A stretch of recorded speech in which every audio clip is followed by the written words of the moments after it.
Have you ever seen a child who is busy in their play but in between keeps on glancing at the parent? They might be playing with their own toys or they might be trying to jump on one foot. It is when they look up, they're silently asking their parent, "Am I doing okay?" So when the parent responds by smiling or nodding or saying, "Great job," at that time something magical happens. Their confidence blooms, their enthusiasm keeps on increasing, and they keep going. This is the power of feedback. These days, we often say that kids are very smart. They sometimes do remarkable things, but sometimes some of their actions or what they say is not very constructive. And as parents, we ourselves get puzzled that what do we say, how do we say that will mold or shape the child's behavior for their growth. Hi, I'm Meera Shah, an audiologist, speech therapist, and a counselor. Welcome back to the series Better Communication, Better Connections. In this concluding video, we are going to talk about feedbacks, how to give feedbacks and its impact on the child, how they learn, how they grow, and how they connect. So for this, we look at two different learning and behavior shaping frameworks from the field of psychology. In this video, I will be just looking at the most practical aspects of those frameworks to keep the video concise. Brace yourself because this video is going to be a journey. Nonetheless, it is an important tool for not just for your kids, but for all of us. So let's begin with the first framework. It is called as operant conditioning. It was given by an American psychologist called B.F. Skinner. In this, they use mainly reinforcement and punishment as key tools to shape a behavior. So, understanding positive and the negative. Positive means adding something and negative means removing something. Positive reinforcement, it is rewarding a desired behavior. For example, if a child says a word instead of just gesturing, we immediately reward the child with, example, a food item or a toy or a verbal praise along with a smile. Negative reinforcement, it means removing an unpleasant stimulus. For example, let's consider a scenario wherein we are playing a game and the child has to say a certain word which is difficult for them to pronounce. So, to remove the unpleasant stimulus, we might ask the child to, after a successful attempt, we might ask to reduce the number of trials, or we might reduce the difficulty level, or we might give a break to the child. Coming to punishments, positive punishment, it is introducing consequences in order to discourage unwanted behavior. Example, consider a scenario in which a lot of kids are playing game and we want our child to learn the skill of how to wait. We give multiple reminders, but even after multiple reminders, if the child interrupts and plays out of turn, they get a positive punishment of their chance will be skipped. Negative punishment, in this we remove a desired stimulus in order to discourage unwanted behavior. For example, consider a child who is learning to express using longer sentences, and even after multiple reminder, the child keeps on using shorter utterances. The negative punishment in this scenario would be reducing their playtime, reducing their screen time. So apart from reinforcement and punishment, in operant conditioning, another concept is called as extinction. In this, what happens is we completely ignore or withhold any reaction when an unwanted behavior is done in order to gradually reduce that unwanted behavior. For example, if a child is throwing unnecessary tantrum just to get attention, the parent might just not respond to the child, ignore the child, hoping that in some time that behavior gets gradually reduced. The strength of this approach, it has very clear and systematic instructions, so its use can be very easy. Secondly, it is very helpful when we want the child to learn a new behavior. The limitation of this approach, first, it can lead to dependence on external validation and thereby reducing the internal motivation.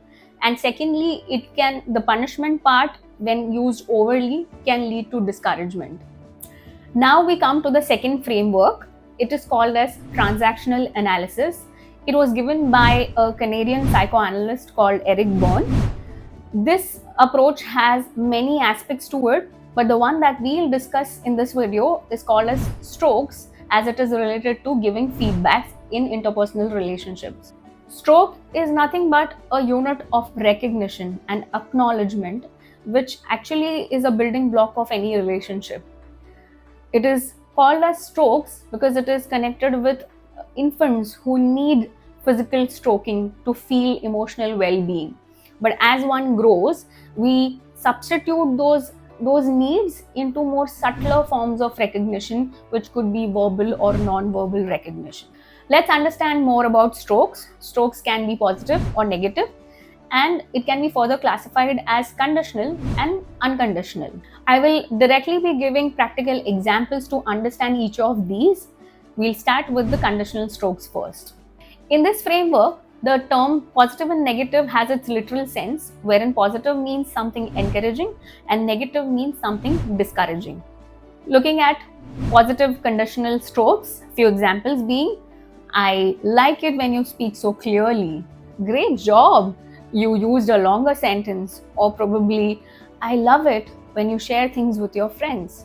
Negative conditional strokes, some of the examples that we see, I don't like it when you don't speak, or I don't understand when you speak so fast, or maybe it makes me unhappy when you don't greet your friends or relatives. Now let's come to unconditional strokes.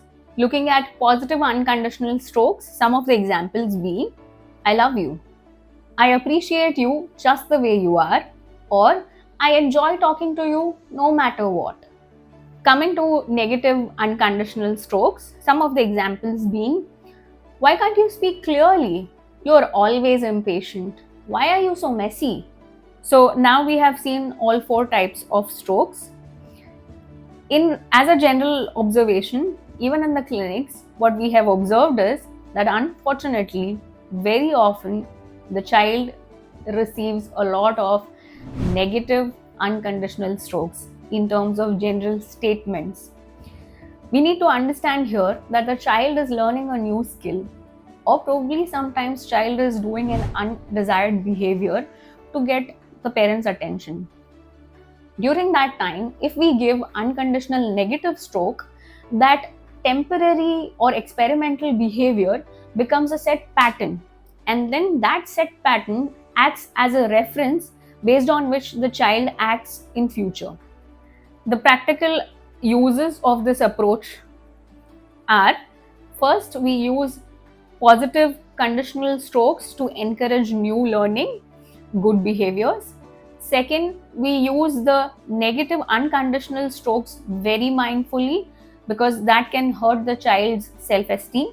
And third, we use a balance between conditional and non-conditional strokes so that the child feels emotional well-being. Let's look at the limitations of this approach. First, it is less structured compared to other framework.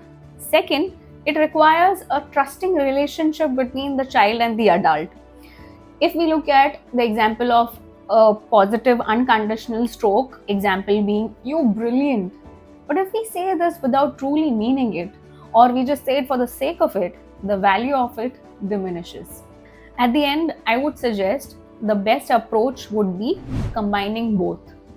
We use concepts of operant conditioning in which the child realizes that there are rewards and consequences.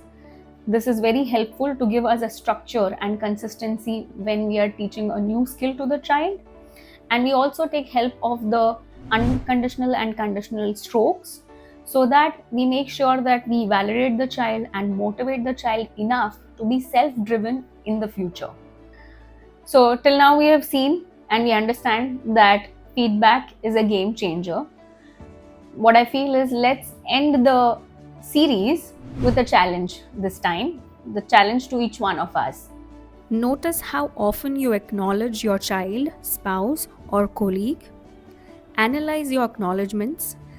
Try giving meaningful appreciation instead of generic praises, and avoid negative blanket statements like you never help, you always make mistakes, and so on. Be mindful about how you respond to their feedbacks and genuinely communicate with them how their feedbacks make you feel. By doing so for a week, notice the difference it makes in their confidence and motivation and how it impacts your relationship with them. So, with this, we come to an end to our series, Better Communication, Better Connections. And in future, we will come up with more of informative videos. So, for that, stay tuned and let's be in tune.